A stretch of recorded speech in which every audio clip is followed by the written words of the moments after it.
A continuación, los horribles momentos finales de la víctima son grabados. Fue un asesinato premeditado de otro ser humano, y el vídeo es de lo más descriptivo. Para algunos asesinos ni siquiera el asesinato es suficiente. Es duro ver cómo otro ser humano es torturado.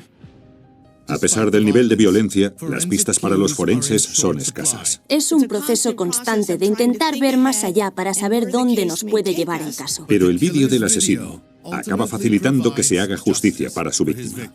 Pasar el resto de su vida en la cárcel, teniendo que reflexionar diariamente sobre por qué está allí, será la tortura que se merece.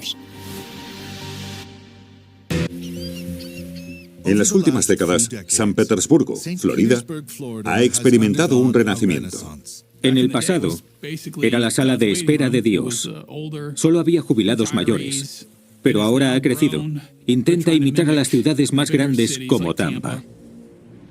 Los barrios apartados del litoral son humildes y de clase trabajadora. Y desde uno de ellos, en la mañana del 21 de diciembre de 2011, llegó una inquietante llamada al 911. 911, incendio o emergencia médica. ¡Auxilio! ¡Quieren matarme! ¡Dense prisa, por favor! ¡Socorro, socorro! Señor, ¿dónde está? ¡Socorro, socorro! ¿Cuál es su dirección? ¿Cuál es su dirección? ¡Socorro! ¡Atrás! Fue una llamada escalofriante. Pedía ayuda a gritos. En ese momento dijo llamarse Landy Martínez. Luego, poco después, tras los gritos pidiendo ayuda, se oyó un golpe en una puerta, como si estuvieran echándola abajo. ¡Socorro! ¡Por favor! ¡Por favor! ¡Socorro! Oiga. Luego se oyeron disparos. Y después de los dos disparos, ya no se escuchaban los gritos de Landy Martínez. Es raro recibir una llamada telefónica en la que llegue a escucharse el crimen. Fue algo muy inusual. Dado que la llamada procedía de un teléfono móvil y no de un teléfono fijo, la oficina del sheriff no pudo identificar de inmediato su ubicación. Pero los teléfonos móviles transmiten constantemente su señal a las antenas de telefonía en tierra y a las docenas de satélites GPS que orbitan la Tierra. Una señal normal suele ser recibida al menos por 3 de esos satélites. Un proceso llamado triangulación permite realizar desde tierra una estimación de la ubicación de una llamada. Te da una localización genérica, a un radio de 1 o 2 manzanas del origen de la llamada. A partir de ahí, solo cabe ir llamando a las puertas. Si quien llamaba al 911, Landy Martínez, seguía vivo, el tiempo se estaba acabando. Mientras los detectives peinaban la zona, sucedió algo muy extraño. El 911 recibió otra llamada desde fuera del estado. Quien llamaba estaba preocupada por Landy Martínez. Una compañera de piso de Landy Martínez, una joven que estaba en Carolina del Norte, estaba preocupada.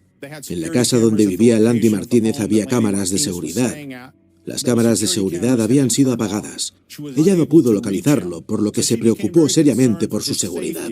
La compañera de piso de Landy dio a la policía su dirección exacta. Las fuerzas del orden se dirigen de inmediato hacia la zona. La casa había sido saqueada. Los objetos habían sido metidos en bolsas y colocados junto a la puerta. Había un televisor grande sobre una mesa de billar. La policía se internó en la casa siguiendo un rastro de sangre por el pasillo.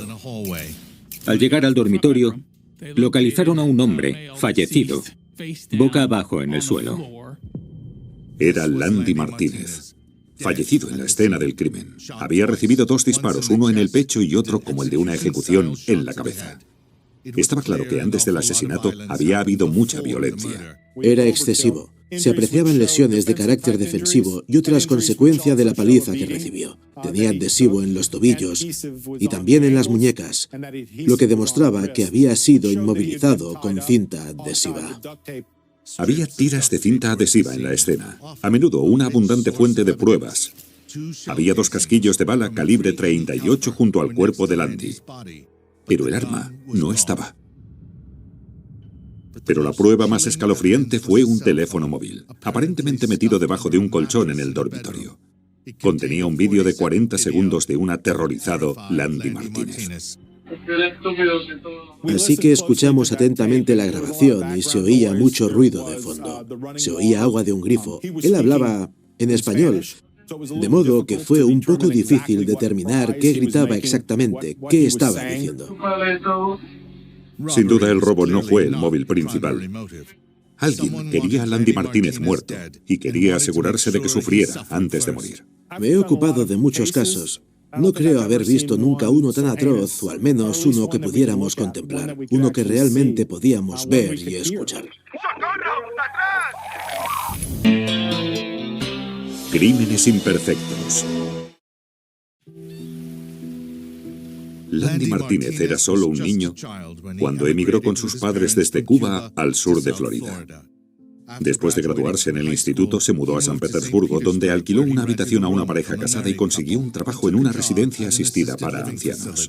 Era el director de entretenimiento, tenía pasión por los ancianos. Los residentes adoraban a Landy. Landy adoraba a los residentes.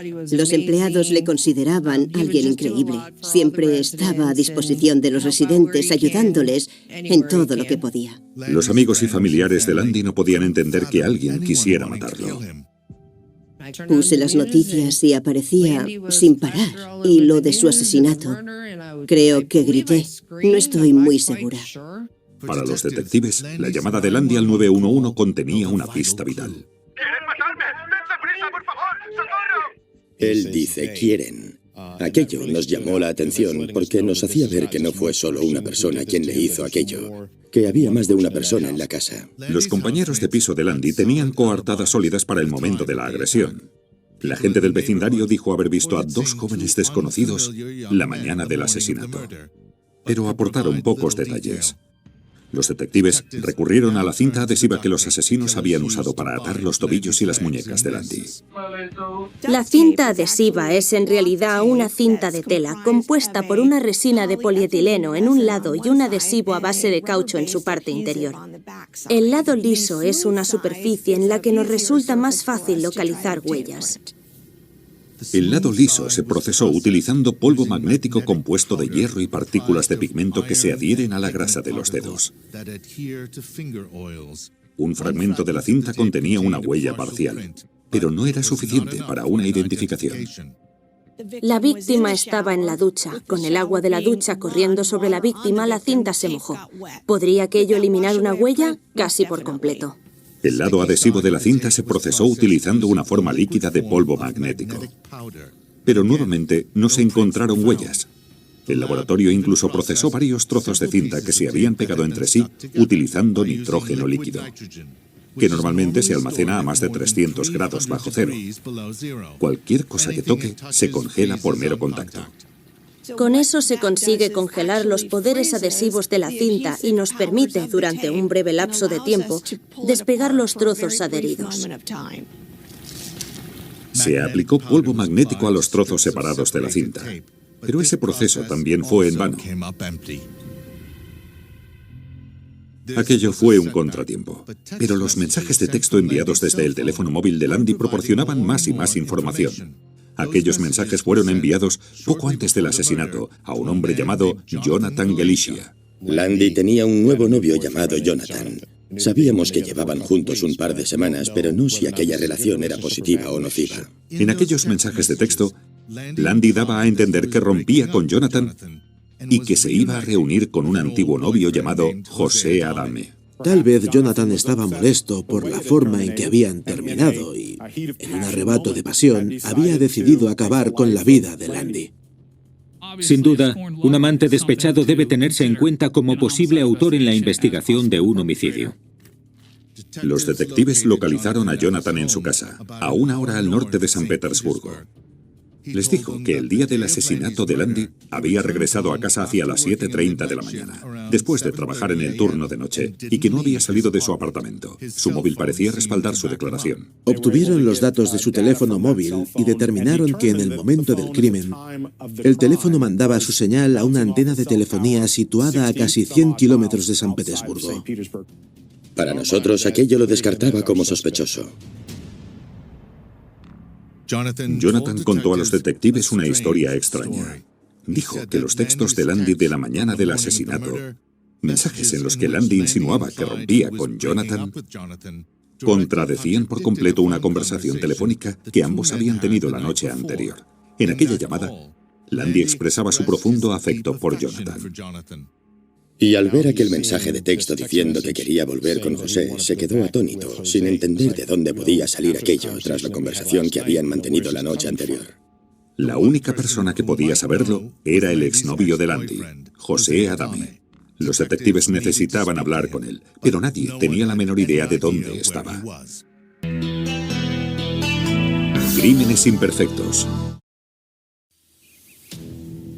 Los detectives que investigaban el asesinato de Landy Martínez se sorprendieron ante la intensa rabia descargada sobre la víctima. En ningún otro caso, los detectives se habían encontrado con lo que se denominó el vídeo de tortura. El que se recuperó del móvil de Landy parecía haber sido grabado por uno de sus asesinos. Era evidente que alguien aguantaba el teléfono. No lo aguantaba él. Alguien le estaba grabando en vídeo y le indicaba qué decir exactamente en la grabación. No fue una situación que él buscara, sino que alguien le obligó e intentaba pedir compasión a la persona responsable de ello. Durante la tortura, parece que los asesinos intentaron hacer que Landy tragara el líquido desatascador. El desatascador había estado en la cocina, debajo del fregadero, en la parte de atrás. A menos que supieran que estaba allí de antemano, no lo habrían localizado. La desconexión de las cámaras de seguridad en el lugar del asesinato era una prueba más de que los asesinos estaban familiarizados con la casa. Landy tenía un exnovio que había vivido allí con él. Se llamaba José Adame. Ambos se habían conocido unos años antes del asesinato de Landy. Tiempo atrás, la relación de Landy y José parecía muy dulce, la de una parejita feliz.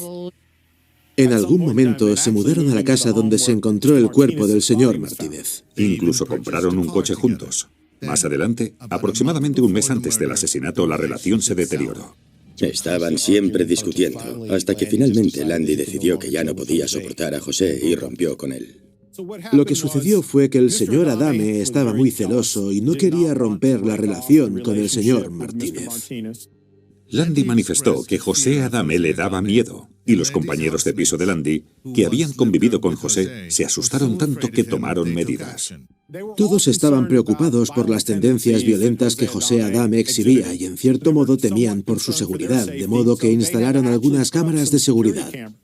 Las cámaras que fueron desconectadas en la mañana del asesinato de Landy. Y había pruebas reales de que José Adame estaba enfurecido por la ruptura. Cogió el coche de su pareja, que estaba registrado a nombre de Landy, y en un aparente acto de venganza, José pasó semanas saltándose semáforos en rojo que sabía que estaban equipados con cámaras de vigilancia. Por despecho, se saltaría los semáforos en rojo para que las cámaras lo detectaran haciéndolo. Landy estaba legalmente obligado a pagar, y resultó que fueron cientos de dólares en multas. Para recuperar su coche, Landy ideó una artimaña, diciéndole a José que quería recuperar su relación. José regresó a Florida y se reunió con Landy en un restaurante local. En el aparcamiento le esperaba un ayudante del sheriff. El ayudante le dejó claro que legalmente el coche era de Landy. Y Landy se fue, dejando a José abandonado, por decirlo de algún modo, allí mismo en el aparcamiento. No tenía coche. Apenas dinero, en mi opinión, y no tenía a dónde ir. Evidentemente las cosas entre los dos se habían agriado, pero hasta el punto de acabar en asesinato. Y más aún, uno como aquel. Todas las personas que conocían a José dijeron a los detectives que creían que sí. Lo primero que me vino a la mente, no sé si por suerte o por desgracia, fue que había sido José. Supe que lo había hecho José, lo supe por instinto. Una verificación de los antecedentes de José no hizo más que confirmar que podría estar involucrado. José Adame había estado involucrado en un allanamiento de morada y también en una agresión a un individuo en el condado de Pinellas. Pero si José había matado a Landy Martínez, los detectives necesitarían algo más que meras sospechas de que era capaz de llegar a aquel nivel de violencia. Tal como es hoy nuestra sociedad, ya se sabe, los jurados piden 7 monjas como testigos, 3 vídeos, ADN y 14 confesiones. De modo que cuantas más pruebas reúnas, sobre todo hoy, tal como está la sociedad, más probabilidades de éxito tendrás. Crímenes imperfectos. Cuando se planteó que José Adame fuera un posible sospechoso en el asesinato de Landy Martínez, los detectives necesitaban determinar dónde estaba la mañana en que Landy fue asesinado. Sabemos que el móvil de José ya estaba en la zona en aquel momento. Sabemos que 1 hora después de la primera llamada, de la llamada al 911, el teléfono de José empieza a alejarse de la zona y al cabo de entre 12 y 14 horas está de regreso en Carolina del Norte. Fue arrestado preventivamente en casa de su madre en Carolina del Norte. Dijo que no podía ser el asesino de Landy porque ni siquiera había estado en Florida la mañana del asesinato. Pero los detectives tenían malas noticias para José. Su teléfono móvil lo situaba en el barrio de Landy aquella mañana. No encajó bien la noticia.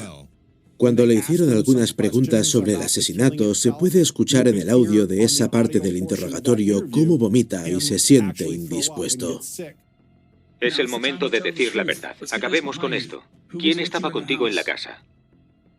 ¿José? ¿Quién estaba contigo en la casa? Está bien, te encuentras mal. No estoy seguro de cuántas veces vomitó, pero igual unas 12 veces. Al enterarse de que José era sospechoso del asesinato, varias personas dijeron a la policía que lo habían visto en Florida con un adolescente hacia la hora del asesinato. Pudimos determinar que el vehículo que José Adame conducía en San Petersburgo en el momento de la muerte de Landy era un SUV negro, propiedad de su hermana. El vehículo fue localizado en Carolina del Norte y examinado allí por los analistas. Entre los asientos delanteros, los analistas encontraron un rollo de cinta adhesiva idéntica a la utilizada para atar a Landy Martínez. En el volante había una pequeña mancha de sangre. Las pruebas de ADN establecieron que coincidía con la de Landy Martínez. Landy Martínez nunca había subido a aquel vehículo, de modo que no había ninguna razón para que la sangre de Landy Martínez estuviera en el vehículo, a menos que la hubiera transferido la persona que cometió aquel crimen. José Adame fue acusado de asesinato en primer grado. Los investigadores creyeron que su cómplice era un pariente de 16 años, pero no pudieron presentar cargos contra él. Teníamos todo tipo de pruebas circunstanciales, pero no teníamos ninguna prueba física para relacionarlo con la escena del crimen. Las pruebas indican que no se trató de un asesinato improvisado. Después de conducir hasta la casa de Landy desde Carolina del Norte, José y su pariente desconectaron las cámaras de seguridad. Luego entró y amenazó a Landy con el calibre 38. Landy estaba indefenso. Tuvo que obedecer mientras le ataban con la cinta. Le llevaron al baño y le torturaron. En un acto más de humillación, grabaron los terroríficos momentos finales de Landy. Oye, perdóname por todo. Yo he sido el estúpido que lo ha jodido todo. Landy suplica por su vida en español y básicamente dice: todo es culpa mía. José es el mejor. José no tuvo nada que ver con la ruptura de nuestra relación. Fue todo por mí. Por favor. Era evidente que le estaban obligando. Le hacían decir todo aquello, quizá al objeto de perdonarle la vida. Mientras José y su pariente saqueaban la casa, las autoridades creen que Landy se liberó de la cinta adhesiva e intentó escapar. Cogió su móvil, se encerró en el dormitorio y llamó al 911. ¡Auxilio! ¡Por favor, socorro! Los asesinos derribaron la puerta y lo mataron con 2 disparos del 38. ¡Socorro! ¡Socorro! Incluso a los investigadores veteranos les impresionó aquel crimen. El dolor, el sufrimiento que causó a otro ser humano. El dolor, el sufrimiento que causó a la familia y a los amigos de Landy le hacen merecedor de pasar el resto de su vida entre rejas. En julio de 2016, José Adame fue declarado culpable de asesinato en primer grado y condenado a cadena perpetua no revisable.